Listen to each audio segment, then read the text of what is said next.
मैं एक रेस्टोरेंट में वेट्रेस का काम करती थी। वो हर रोज शाम को चाय पीने आता था और अकेला घंटों चुपचाप बैठा रहता था। मुझे उसे देखकर अजीब बेचैनी होती थी। मेरा दिल करता था कि मैं उससे बात करूं, लेकिन रेस्टोरेंट की इंतजामिया की तरफ से किसी भी कस्टमर के साथ पर्सनल बातचीत की इजाजत नहीं थी। मुझे हर रोज उसका इंतजार रहता था।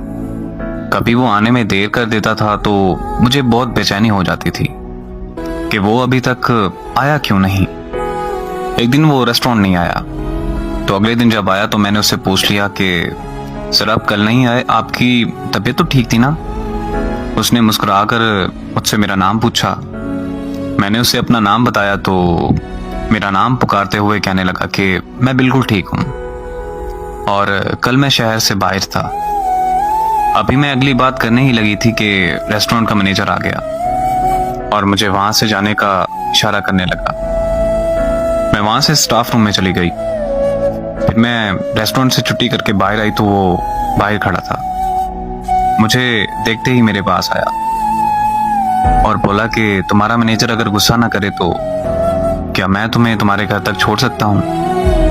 मैंने हंसते हुए हाँ बोल दी। घर पहुंचने तक हम में काफी जान पहचान हो चुकी थी। फिर वो मुझे हर रोज घर ड्रॉप करने लगा। हम दोनों में बहुत गहरा ताल्लुक बन चुका था। मोहब्बत थी या फिर दोस्ती, पर जो भी था बहुत खूबसूरत था।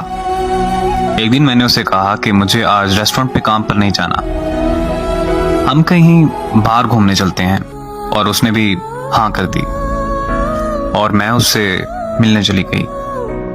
फिर उस दिन मैंने रोड पर खड़े होकर उसका 5 घंटे इंतजार किया, लेकिन वो नहीं आया।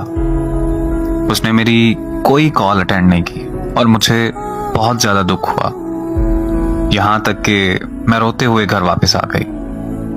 अगले दिन सुबह को न्यूज में उसकी तस्वीर देखी। वो न्यूज सुनकर मेरे पांव तले जमीन निकल गई कि कल उसकी एक एक्सीडेंट में मौत हो चुकी थी।